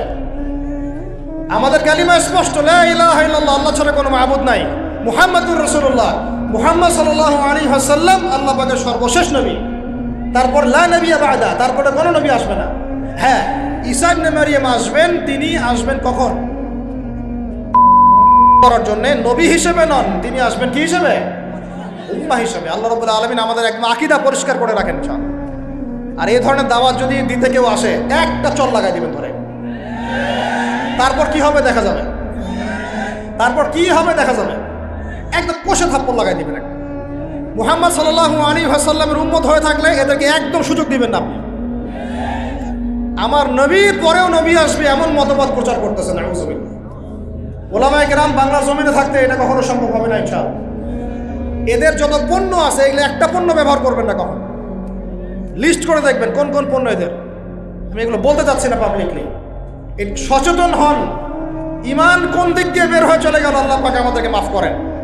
নবীজি এই যুগের কথাই বলছিলেন সম্ভবত, যে ইউসবিহুর রাজুলু মুমিনান ওয়া ইউমসি কাফিরান, একজন ব্যক্তি সকাল করবে মুমিন অবস্থায়, সন্ধ্যা হবে কাফের অবস্থায়। আস্তাগফিরুল্লাহ। ওয়া ইউমসি মুমিনান ওয়া ইউসবিহু কাফিরান, সন্ধ্যা করবে মুমিন অবস্থায়, সকাল হতে হতে কাফের হবে। ইয়াবিউর রাজুলু দীনাহু লিআরদিদ দুনিয়া, দুনিয়ার সামান্য স্বার্থে মানুষ তার দিনকে বিক্রি করে দিবে। বাংলার গ্রামে গ্রামে এখন এই যে খ্রিস্টান মিশনারিদের তৎপরতা দেখা যাচ্ছে, মানুষকে মুসলমানদেরকে খ্রিস্টান বানানো হচ্ছে টাকার প্রলোভন দিয়ে, চিকিৎসা সেবার প্রলোভন দিয়ে। আপনারা কি দেখেও না দেখার ভান করছেন, শুনেও না শোনার ভান করছেন? যাদের প্রত্যক্ষ মদত এগুলো হচ্ছে, আল্লাহ পাকের কাছে জবাব দেওয়ার জন্য প্রস্তুত হয়ে যান আপনারা। দুনিয়াতে হয়তো কিছু হবে না, কেউ কিছু করতে পারবে না, কিন্তু কাল কিয়ামতে কে ছাড়ে আপনাকে, তাই দেখে নিব আপনার। বিশ্বাস করেন ওমর রাদিয়াল্লাহু আনহু বলছেন, এই যে কোরআন হাতে নিয়ে বলছি আমি, ওমর ইবনুল খাত্তাব রাদিয়াল্লাহু আনহু একদিন তার উটের ময়লা পরিষ্কার করছেন, যখন তিনি অর্ধেক বিশ্বের খলিফা উটের ময়লা পরিষ্কার করছেন। আলী ইবনে আবি তালেব এসে বলছেন, ইয়া আমিরুল মুমিনিন, আপনি আপনার পরবর্তী খলিফাদের উপরে কত কঠিন বোঝা চাপায় দিচ্ছেন, এত কিছু করার পরে নিজে উটের বোঝাও, উটের ময়লা পরিষ্কার করছেন, আমাদের জন্য এত কঠিন করে দিলেন খেলাফতের দায়িত্ব। তখন ওমর ইবনুল খাত্তাব বলছেন, এই কথাটা শোনেন, তিনি বলছেন যে আমাকে উচ্চ প্রশংসায় ভাসিও না, ইয়া আবুল হাসান। আবুল হাসান হচ্ছে আলী রাদিয়াল্লাহু আনহুর নাম। হে আলী, আমাকে উচ্চ প্রশংসায় ভাসিও না, আমি ভয় করি ইরাক তো তখন মুসলমানদের আওতায় আছে, ইরাকের ফোরাত নদীর কিনারায় যদি কোনো ছাগলের বাচ্চাও না খেয়ে মারা যায়, আমি ওমর ভয় করি কাল কিয়ামতের মাঠে আল্লাহ আমাকে এর জন্য জবাবদিহি করাবে। কি বুঝলেন? ওই যুগ আর এই যুগ লা ইয়াস্তামিআন, এটা কখনো একসাথে মিলবে না। এগুলা জাদুঘরে চলে গেছে এখন। তিনি বলছেন ওমর রাদিয়াল্লাহু আনহু, যিনি জান্নাতের সার্টিফিকেট প্রাপ্ত মানুষ, যার জান্নাতের ঘর আল্লাহ রসুল দেখে এসেছেন, তিনি বলছেন যে আমি ভয় করি ইরাকের ফোরাত নদীর কিনারায় কোনো মেষপালক বা ছাগলের বাচ্চা, মেষ শাবক, তারাও যদি না খেয়ে পানির পিপাসায় মারা যায়, আমি ওমর ভয় করি কাল কিয়ামতের মাঠে আল্লাহ আমাকে জবাবদিহি করো। আর কিছু বলতে হবে আপনাদেরকে? বাস, যার মধ্যে নফসের মধ্যে নূর আছে তার জন্য উপদেশ যথেষ্ট। ফাযাক্কির ইন্নামা আনতা মুযাক্কির, তুমি উপদেশ দাও, তুমি শুধু উপদেশ দাতা। লাস্তা আলাইহিম বিমুসাইতির, তুমি কারো প্রতি দারোগা নও। ফাযাক্কির ইন নাফাআতিয যিকরা, যদি উপদেশ কাজে আসে উপদেশ দিয়ে যাও। সায়াযাক্কারু মান ইয়াখশা, যে আল্লাহকে ভয় করে সে ইনশাআল্লাহ অতি শীঘ্রই লাইনে চলে আসবে। আল্লাহকে ভয় করে, বাস আমাদের কাজ এতটুকু, এর বেশি আমাদের কোনো দায়িত্ব নাই। এখন শোনেন, যে কথা বলতে এতদূর চলে আসলাম, মুহাম্মদ সাল্লাল্লাহু আলাইহি ওয়াসাল্লামের পরে আর কোনো নবী আছে? আকীদা স্পষ্ট থাকবে তো ইনশাআল্লাহ। এবার আসেন, ওয়া কুতুবিহি বলতে আমরা সমস্ত কিতাবে বিশ্বাস করি, ওয়া রুসুলিহি বলতে আমরা সমস্ত আম্বিয়া কেরামে বিশ্বাস করি। ওয়াল ইয়াউমিল আখির, 5 নম্বরটা কি ভাই? ওয়াল ইয়াউমিল আখিরাতের জীবনে আমরা বিশ্বাস করি। আখিরাতে যদি বিশ্বাস করি তাহলে আমাদের দ্বারা দুনিয়াকে সর্বোচ্চ অগ্রাধিকার দেওয়া সম্ভব না। আমরা দুনিয়ায় চলবো আখিরাতের স্বার্থে। কিসের স্বার্থে? দুনিয়া চলবো কিসের স্বার্থে ভাই? আল্লাহ তৌফিক দান করেন, আমিন। আমাদের চলার মূল মন্ত্র একটাই, কোন কাজ আমাদেরকে আখিরাতে বেনিফিটেড করবে, উপকার দিবে, ওই কাজে আমি আসি। যেই কাজ আমাকে পরকালে কোনো ফায়দা দেয় না, ওই কাজে আমি নাই। কথা ক্লিয়ার? যেই কাজ আমাকে আখিরাতে কি দিবে, ফায়দা দিবে, সেই কাজে আমি আসি। যেই কাজ ফায়দা দিবে না, সেই কাজে কি? তো এখন গার্লফ্রেন্ড ফায়দা দিবে? সুদ ফায়দা দিবে? বলেন, অন্যের সম্পদ আত্মসাৎ করা ফায়দা দিবে? জুলুম করলে ফায়দা দিবে? বুঝবেন, আল্লাহ পাক বোঝার তৌফিক দান করেন, আমিন। 6 নম্বরটা হচ্ছে ওয়ান তুমিনা বিল কদরি খায়রি ওয়া শাররি, তাকদীর বা ভালো মন্দের এই ফয়সালার প্রতি, আল্লাহর পক্ষ থেকে ফয়সালার প্রতি তুমি বিশ্বাস করবে। এই 6টা হলো পিলার। 6 নম্বর পিলারটা কি ভাই? তাকদীর বা ভাগ্যে বিশ্বাস করা, করি কিনা? এইখানে আপনাদের সাথে আমার কথা। তাকদীর বা ভাগ্যে বিশ্বাস করলে রিজিক নিয়ে এত পেরেশান হওয়ার কিছু নাই। তাকদীর ভাগ্যে বিশ্বাস করলে এই যে ছোটখাটো বিপদ আপদ বালা মুসিবত আসতেছে আমাদের জীবনে, আসতে আসে না, এগুলোতে বিচলিত হওয়ার কিছু নাই, কিচ্ছু নাই। আমার তাকদিরে যা লেখা হয়েছে আল্লাহ পাক ছাড়া এটা কেউ বদলাতে পারবে না। আপনার আমার তাকদিরে যদি লেখা থাকে যে আমাদের হাতে আল্লাহর জমিনে আল্লাহর কালিমার পতাকা প্রতিষ্ঠিত হবেই, কোনো শক্তি ঠেকাতে পারবে না। আর যদি না লেখা থাকে তাহলে সারা দুনিয়া মিলেও আমার কোনো উপকার করতে পারবে না। আমরা আল্লাহর প্রতি পূর্ণ তাওয়াক্কুল করি, পূর্ণ বিশ্বাস রাখি ইনশাআল্লাহ। আর এটাও বিশ্বাস করি ইনশাআল্লাহ তাআলা আল্লাহ পাক আমাদের হাতে আল্লাহর জমিনে দিন কায়েম করাবেন ইনশাআল্লাহ। কেউ আটকাতে পারবে না ইনশাআল্লাহ তাআলা, যদি আল্লাহ পাক আমাদের সাথে থাকে। এখন আল্লাহ কার সাথে থাকবেন? ওই যে শুরুতে বলেছে ইন তানসুরুল্লাহ ইয়ানসুরুকুম, যে আল্লাহর দিনকে সাহায্য করে আল্লাহ তার সাথে থাকবে ইনশাআল্লাহ। কথা ঠিক আছে ভাই? আচ্ছা, আর বেশ বাড়ালাম না, এবার আসেন। এক নাম্বার বুঝলেন, ইমানদার হতে হলে এইরকম ইমানদার হতে হবে। কয় পিলার ভাই? কয় পিলার? এক নাম্বার বলেন আল্লাহ বিশ্বাস, দুই নাম্বার ফেরেশতায় বিশ্বাস, তিন নাম্বার হ্যাঁ আসমানি কিতাব সমূহ, চার নাম্বার নবী রসুলগণ, পাঁচ নাম্বার পরকাল, ছয় নাম্বার মুখস্থ থাকবে ইনশাল্লাহ। এই ছয়টা পিলারকে তিনটা কাজ করবেন। কয়টা কাজ? এক, তাসদীক বিল জিনান, এই যে কলব হৃদয় আছে, হৃদয় থেকে বিশ্বাস করা। বিশ্বাস করি আমরা, হৃদয় থেকে বিশ্বাস করি তো ইনশাআল্লাহ। ওয়াল ইকরার বিল লিসান, মুখে স্বীকৃতি দিবেন। মুখে কি দিবেন? স্বীকৃতি দিচ্ছি কিনা। আর তিন নাম্বার হচ্ছে ওয়াল আমালু বিল আরকান, কাজে প্রমাণ করা, কাজে বাস্তবায়ন। এখন যদি কেউ বলে আমি ইমানদার, নামাজ পড়ে না, কাজে বাস্তবায়ন হলো? ইমান আমার খুব পাকাপোক্ত, যাকাত দেই না, হবে? বছর বছর হজ উমরা করেন, এদিকে মানুষের সম্পদ আত্মসাৎ করতেছেন, হবে? ব্যাস, এই কথা ক্লিয়ার বোঝা যাচ্ছে কি? আল্লাহ পাক আমাদের সবাইকে তৌফিক দান করেন। এই ইমান যদি থাকে ইনশাআল্লাহ দুনিয়া সফল, পরকালে সফল। দুই, ওয়া আমিলুস সলিহাত, আমলে সলেহ মানে কি? এক কথায় বোঝেন, এক কথায় বোঝেন। আমলে সলেহ মানে হচ্ছে আল্লাহ পাক কোরআনে এবং তার রাসূল হাদিসে, কোরআনে তার রাসূল হাদিসে যত নেক আমল করতে বলেছেন সব নেক আমল করা হলো আমলে সলেহ। ক্লিয়ার? কি বললাম বলেন তো আমার সাথে?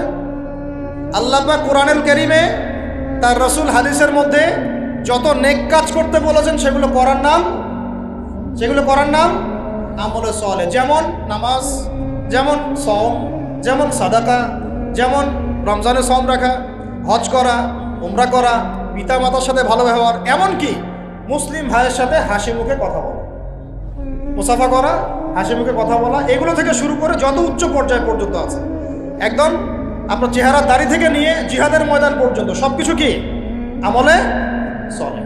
ক্লিয়ার কথা? এবার আরেকটা বিষয় বোঝেন। আমলে সলেহ এটা হচ্ছে একটা পিঠ, পয়সার যেমন দুই পিঠ থাকে, এটা আমলে সলেহের এক পিঠ। আরেক পিঠে কি আছে? আরেক পিঠে আছে আল্লাহ পাক কোরআনে তার রাসূল হাদিসে যত মন্দ কাজ থেকে দূরে থাকতে বলেছেন সেগুলো থেকে দূরে থাকার নাম হলো আমলে সলেহ। বুঝতে পারি নাই? বুঝতে পারি নাই? একটা পিঠ তো চিনলেন, ভালো কাজগুলো করা, আরেকটা পিঠও চিনেন। আল্লাহ পাক কোরআনে তার রাসূল হাদিসে যত খারাপ কাজ থেকে দূরে থাকতে বলেছেন, দূরে থাকার নাম, আরো জোরে বলেন, দূরে থাকার নাম। এই যে আপনি সুদ খাচ্ছেন না, এটাই আমলে সলেহ। এই যে আপনি শেভ করছেন না, এটা আমলে সলেহ। এই যে আপনি অন্যের সম্পদ আত্মসাৎ করছেন না, এটা আমলে সলেহ। বেপরদায় চলছেন না, এটাই আমলে সলেহ। আল্লাহ পাক গীবত করতে নিষেধ করেছেন, করছেন না, এটা আমলে সলেহ। আল্লাহ পাক এতিমের সম্পদ আত্মসাৎ করতে নিষেধ করেছেন, আপনি যে করছেন না, এটা আমলে সলেহ। আল্লাহ বলছেন লা তাকরাবু জিনা, জিনার কাছে যেও না, কাছেও যেও না, আপনি যে যাচ্ছেন না, এটাও আমলে সলেহ। মানে ভালো কাজগুলো করার নাম যেমন আমলে সলেহ, খারাপ থেকে দূরে থাকার নাম কি? ক্লিয়ার কথা? তাহলে এক নাম্বার ইমান বুঝতে পারলেন, আমলে সলেহ বুঝতে পারলেন। তিন নাম্বার ওয়াতাওয়াসাউ বিল হক, হকের দাওয়াত দেওয়া। হকের, আর হকটা কি ভাই? হক মানে কি? কে বলতে পারবেন? হক মানে কি? হকের দাওয়াত দিতে বলেছেন আল্লাহ পাক। হকটা মানে কি?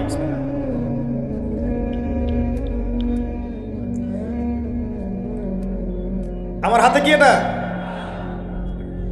এই জুমার রাত চলতেছে না, কালকে জুমার দিন। জুমার দিন একটা সূরা পড়তে হয়, সূরাটার নাম কি? জোরে বলেন। সূরা কাহাফ জুমার দিনে তেলাওয়াত করলে এক জুমা থেকে আরেক জুমা পর্যন্ত আপনার এই যে হায়াত, এটা ইমানে নূর দিয়ে আল্লাহ ভরে দিবেন। আর এই সূরা কাহাফ আপনাকে থেকে বাঁচাবে। কার থেকে বাঁচাবে? সূরা কাহাফের সাথে আল্লাহ রাসূলকে সম্পৃক্ত করেছেন। সূরা কাহাফ ছাড়া অন্য কোনো সূরার কথা বলা হয়নি। সূরা কাহাফ আপনাকে বাঁচাবে ইনশাআল্লাহ। এই সূরার মধ্যেই আছে হকের সংজ্ঞা। কিসের সংজ্ঞা?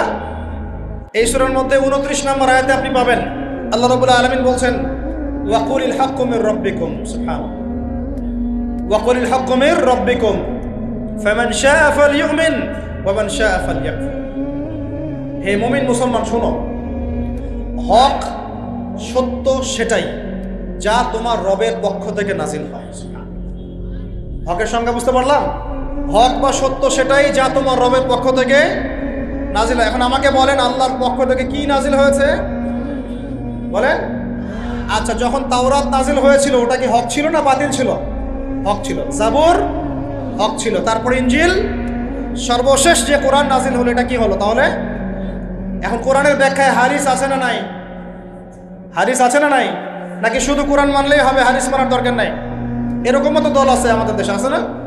খবরদার এসব এই ফিতনায় পা দিবেন না।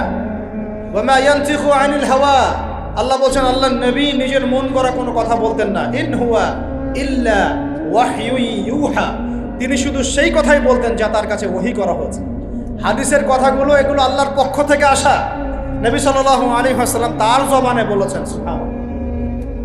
এখন এই কোরআন এবং হাদিস হলো হকের মানদণ্ড।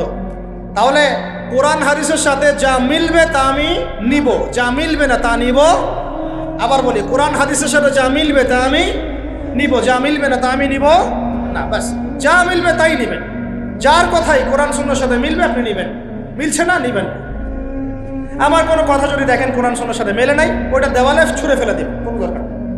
হতেই পারে মানুষের সব কথাই যে একদম 100% পারফেক্ট হবে, নট নেসেসারি, ভুল হতে পারে। যদি দেখা যায় কোরআন সুন্নাহর সাথে মেলে নাই, ছুঁড়ে ফেলে দিন। যেটা মিলেছে অবশ্যই নিতে হবে। এখন হকের মানদণ্ড কি পেলাম বলেন? হকের মানদণ্ড কি? কোরআন এবং এই হকের দাওয়াত আল্লাহ পাক দিতে বলছেন। এই হকের দাওয়াত দেওয়ার দায়িত্ব কি শুধু একা আমার, একা এই যে আলেম ওলামায়ে কেরামের, নাকি আমাদের সবার? দাওয়াতের মেহনত আপনি করবেন অবশ্যই, কিন্তু ইখতিলাফি মাসআলা, ফিকহি মাসআলা, গভীর যে বিষয়গুলো এগুলো নিয়ে আপনি কথা বলবেন। যেমন নামাজের দাওয়াত আপনি দিতে পারেন কি না? নিজে নামাজ পড়েন, একটা বন্ধুকে নামাজের দাওয়াত দিতে পারেন। নিজে রোজা রাখেন, মানুষকে রোজার দাওয়াত দেন। নিজে পর্দা করেন, আরেক বোনকে পর্দার দাওয়াত দেন। কিন্তু আপনি ফিকহি ইখতিলাফি মাসআলার পার্থক্য বুঝেন, অনেক গভীর, এগুলো নিয়ে সমাজে ফাসাদ সৃষ্টি করতে যান। ফিকহি মাসআলার হাত বাঁধার, আমিনের, রফুল ইয়াদাইনের, জোরে আমিন, আস্তে আমিন, তারাবি, এইটা ওইটা অনেক যে ব্যাপারগুলো আছে, এগুলো ফিকহি ইখতিলাফি মাসআলা, যেগুলোর গভীর জ্ঞান অর্জন না করা পর্যন্ত কেউ ইজতিহাদ করতে পারে না। এই জন্য ওলামায়ে কেরামের কাছে আমরা যাই, ওলামায়ে কেরাম যেটা ফতোয়া দেন সেটা আমরা করি। আমরা ওলামায়ে কেরামের সোহবতা থেকে দিন শিখবো ইনশাআল্লাহ। কথা ঠিক আছে ভাই? একা একা দিন শিখবেন না, ওলামায়ে কেরামের সাথে পরামর্শ করে সোহবতা থেকে দিন শিখবেন। আর হকপন্থী ওলামায়ে কেরাম আর বাতিলপন্থী ওলামায়ে কেরাম কারা, এটা তো স্পষ্ট হয়ে যাচ্ছে। স্পষ্ট হয় নাই? এই যে অক্টোবর মাসের ইস্যু, এরপরেও কি আপনাদেরকে চেনাতে হবে যে কারা মুনাফিক আর কারা মুমিন? চেনাতে হবে। দেখেন নাই মুনাফিকদের কর্মকাণ্ড? এইরকম সময় তারা পক্ষে কথা বলে নাই, বলে নাই? এরকম নির্লজ্জ জাতির, নির্লজ্জ একটা প্রজন্ম যারা যুদ্ধ চলা পক্ষে কথা বলেছে। আল্লাহ পাক হেফাজত করেন আমাদেরকে এই ফিতনা থেকে। মুহাক্কিক আলেমদের সাথে পরামর্শ করে দিন পালন করবেন, আল্লাহ পাক তৌফিক দান করেন। তাহলে হক বলতে বোঝাচ্ছি কোরআন এবং হাদিস। আল্লাহ পাক কোরআন হাদিসের এই হকের দাওয়াতটা সবাইকে দেওয়ার তৌফিক দান। দাওয়াতটাকে দিব শুধু সৎ কাজে আদেশ করব নাকি অসৎ কাজে নিষেধ করব বলেন? আচ্ছা, এইটা মূলনীতি দাওয়াতের। শোনেন, এই কথাটা ভালো করে শোনেন। আল্লাহর নবী সাল্লাল্লাহু আলাইহি ওয়াসাল্লামের যে ভদ্র কোনো মানুষ ছিল, আসছিল কখনো? নম্র, সভ্য, ভদ্র কোনো মানুষ পৃথিবীতে কখনো আসছে তার চাইতে? আসবে? এখন আমাকে বলেন তো, তাহলে তাকে মার খাইতে হলো কেন? ভদ্র মানুষ, নম্র মানুষ, মানুষের ভালো চান, এতিমের পাশে দাঁড়ান, বিধবার পাশে দাঁড়ান, কোনোদিন কাউকে একটা গায়ে টাচ করেন নাই, কটু কথা বলেন নাই, কখনো মিথ্যা কথা বলেন নাই, আল আমিন। এই মানুষটাকে মানুষ 15 বার হত্যা করার চেষ্টা করেছে। কতবার? 15 বার আল্লাহর নবীকে হত্যা করার চেষ্টা করেছে।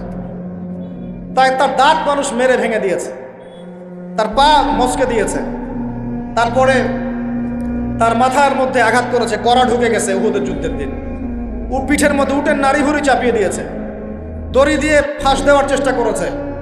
তো এই কাজগুলো রহমাতুল্লিল আলামিন নবী মুহাম্মদ সাল্লাল্লাহু আলাইহি ওয়াসাল্লামের ক্ষেত্রে কেন হলো? তিনি যদি সৎ কাজে আদেশ করতেন শুধু, তাহলে সমাজের মানুষ তাকে মাথায় তুলে না। যখন থেকে তিনি সৎ কাজে আদেশের সাথে অন্যায়ের নিষেধগুলো করা শুরু করেছেন, তখন থেকেই সমাজের অন্যায়কারীরা তার শত্রু হয়ে গেছে। কথা কি বোঝা যায় না? যায় না? কাফেররা একদিন বলেছিল যে এত দ্বন্দ্বের কি দরকার, আসো তুমি 6 মাস আমাদের এই লাত ওজ্জা হবল মানাত এগুলোর ইবাদত করো, আমরাও 6 মাস তোমাদের মসজিদে গিয়ে নামাজ পড়ব। এত ফাতনা ফেসাদের কি দরকার? সমাজে বিভক্তির কি দরকার? প্রস্তাবটা কি সুন্দর না? কি মনে হয়?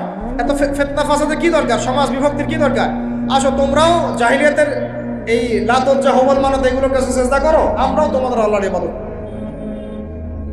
আল্লাহ পাক আয়াত নাযিল করলেন, কুল ইয়া আইয়ুহাল কাফিরুন, বলো হে কাফের, লা আ'বুদু মা তা'বুদুন, তোমরা যার ইবাদত করো আমি তার ইবাদত করি না। ওয়ালা আনতুম আ'বিদুনা মা আ'বুদু ওয়ালা আনা আ'বিদু মা আ'বাদতুম ওয়ালা আনতুম আ'বিদুনা মা আ'বুদু লাকুম দীনুকুম ওয়ালিয়া, তোমাদের দিন তোমাদের, আমার দিন আমার। এখন আমরা কি করছি জানেন? সমাজে আমরা সত্য মিথ্যা, হক বাতিল, নোংরা পরিষ্কার সব একসাথে করার চেষ্টা করছি। এটা হবে না কখনো। সত্য মিথ্যা, ন্যায় অন্যায় আলাদা হয়ে যাবে ইনশাআল্লাহ, হক বাতিল পার্থক্য হয়ে যাবে ইনশাআল্লাহ। এটাই ইসলাম। অতএব সৎ কাজে আদেশের সাথে সাথে অসৎ কাজে নিষেধও থাকতে হবে। আল্লাহ পাক তৌফিক দান করেন, আমিন। এটা হলো হকের দাওয়াত। 3, 4 ওয়াতাওয়াসাউ বিস-সাবর, ধৈর্যের উপদেশ। তো এখন আমাকে উত্তর দেন দেখি, হকের সাথে ধৈর্যের সম্পর্ক কি? বলেন, কে বলতে পারবেন? হকের দাওয়াতের সাথে ধৈর্যের কি সম্পর্ক? হ্যাঁ, মাশাআল্লাহ, ভেরি গুড। যখন হকের দাওয়াত দিবেন, সুরসুরি মার্কা দাওয়াত না, গোলালু মার্কা দাওয়াত না, সব তরকারি দিয়েই চলে, এমন না। যখন সত্য মিথ্যা স্পষ্ট করবেন আপনি, তখন চতুর্দিক থেকে আপনার কাছে বাধা আসবে। কথা বুঝতে পারছেন? প্রথম বাধা আসবে আপনার পরিবার থেকে। কি থেকে? পরিবার, তারপর সমাজ, তারপর আসবে এক শ্রেণীর ধর্মীয় অঙ্গনের এক শ্রেণীর মানুষ থেকে আপনার বাধা আসবে। আর সর্বশেষ বাধা আসবে আপনার একদম বিশ্বশক্তি, পরাশক্তি থেকে। কথা বুঝতে পারছেন? এই 4টা ধাপে বাধা আসে মানুষের জীবন। প্রথম বাধা আসে পরিবার থেকে, তারপর সমাজ, তারপর ধর্মনেতা, তারপর আস্তে আস্তে দেখবেন ওই বিশ্ব নেতা থেকে বাধা আসে। আল্লাহ নবীর ক্ষেত্রেও তাই হয়েছে, আর নবী ইব্রাহিমের ক্ষেত্রেও তাই হয়েছে আলাইহিম আসসালাম। প্রত্যেক নবীর জীবনেই তাই হয়েছে। যারা হকপন্থী তাদের প্রত্যেকের জীবনে তাই হবে, এটাই সুন্নাত। এর বাইরে যদি কিছু হয়, বুঝে নিতে হবে যে আমরা হকের উপর নাই। যদি দেখেন যে আপনি মাশাআল্লাহ ইসলামের খুব দাওয়াতি কাজ করছেন, কোনো বাধা বিপত্তি নাই, কোনো সমালোচনা নাই, কোনো নিন্দা, গীবত, তহমত, আগ্রাসন নাই, প্রতিবন্ধকতা নাই, বুঝবেন আপনার দাওয়াত একটা গোলালু মার্কা দাওয়াত। এই দাওয়াতে 1000 বছরও যদি আপনি দাওয়াতি কাজ করেন, আল্লাহর জমিনে দিন কায়েম হবে না, কোনোদিনও না। আল্লাহ পাক আমাদেরকে বোঝার তৌফিক দান করেন। তাহলে হকের সাথে সবরের সম্পর্ক কি? হকের দাওয়াত দিতে গেলে বাধা বিপত্তি, বালা মুসিবত আসবে, তখন আমাদেরকে কি করতে হবে? সবর করতে হবে, ধৈর্য ধরতে হবে। এবং এই সবরের উপর ইস্তেকামা থাকলে আল্লাহ পাকের পক্ষ থেকে সাহায্য নেমে আসবে। এখন আল্লাহ পাক কোরআনে আমাদেরকে বলছেন, এই 4টা গুণাবলী অর্জন না করলে তোমরা সবাই ক্ষতির মধ্যে আছে। আল্লাহ পাক আমাদের সবাইকে 4টা গুণাবলী অর্জন করার তৌফিক দান করেন। আল্লাহ পাক বললেন, সময়ের কসম, এই সময় মহাকালের কসম করে বলতেছি যে ইন্নাল ইনসানা লাফি খুসর, তোমরা সব মানুষ ক্ষতির মধ্যে আছো। তবে এই 4টা গুণাবলী যারা অর্জন করতে পেরেছে, এরা বাদ দিয়ে ইল্লাল্লাযীনা আমানু, যারা খাঁটি ইমানদার হয়েছে। কয় পিলার? 6 পিলার। ওয়া আমিলুস সলিহাত, বেশি বেশি সৎ আমল করেছে। সৎ আমলের কয়টা পিঠ? 2টা। একটা হলো ভালো কাজগুলো করা, মন্দ কাজগুলো ছাড়া। ওয়াতাওয়াসাউ বিল হক, পরস্পরকে হকের দাওয়াত দেয়া। দিব কিনা আমরা ইনশাআল্লাহ? এখানে 2 সূরত। কয় সূরত? একটা সৎ কাজে আদেশ, একটা অসৎ কাজে নিষেধ। আরেকটা হলো ওয়াতাওয়াসাউ বিস সাবর, এবং ধৈর্য ধরবো। বাধা বিপত্তি আসবে, বাধা বিপত্তি, বালা মুসিবত আসবে, হকের পথে নামেন, আপনিও ফেস করবেন। এই সময় আমরা কি করব? হতাশ হয়ে যাব? হাত গুটে বসে থাকবো? সবর, ধৈর্য ধরবো। ধৈর্যের ব্যাখ্যা আবার এটা না, ধৈর্যের ব্যাখ্যা আবার এটা না যে একদম হাত গুটে বসে থাকবো, দেখি কবে পরিবর্তন হয় তারপরে মাঠে নামবো, এমন না। বরং পরিবেশ পরিস্থিতি পরিবর্তন করার চেষ্টা করার নাম ধৈর্য। কথা বুঝতে পারছেন ভাই? এই জাহেলিয়াত দূর করার যে মেহনত, এই মেহনতটা করার নাম হলো ধৈর্য। এই ধৈর্যের অনেক স্রোত হয়, এটা ইনশাআল্লাহ আরেকদিন সবর নিয়ে আলোচনা হবে। আল্লাহ পাক আমাদের সবাইকে সবর করার তৌফিক দান করেন। সবরের দৃষ্টান্ত রেখে গেছেন স্বয়ং নবী মুহাম্মদ সাল্লাল্লাহু আলাইহি ওয়াসাল্লাম। 23 বছর তিনি নববী, এই নবুয়তের জীবন, তার সিরাত গ্রন্থ পড়ে দেখেন, আর রাহিকুল মাখতুম পড়েন, রহমাতুল লিল আলামিন পড়েন, নবী মুস্তাফা পড়েন, তারপরে আপনার আর অনেক কিতাব আছে, সিরাতে মুস্তাফা পড়েন, সিরাত বিশ্বকোষ পড়ে দেখেন, দেখবেন তার জীবনের প্রত্যেক পদে পদে সবর আর ধৈর্য, সবর আর ধৈর্য। আল্লাহ রাব্বুল আলামিন আমাদের সবাইকে এই 4টা গুণাবলী অর্জন করার তৌফিক দান করুন বলে আমিন। প্রিয় মুসলিম ভাইরা, আমরা শেষ অংশে চলে আসছি। আমরা সবাই এখন একটু দোয়া করি, আল্লাহ রাব্বুল আলামিন আমাদের সবাইকে যেন দ্বীনের জন্য কবুল করেন।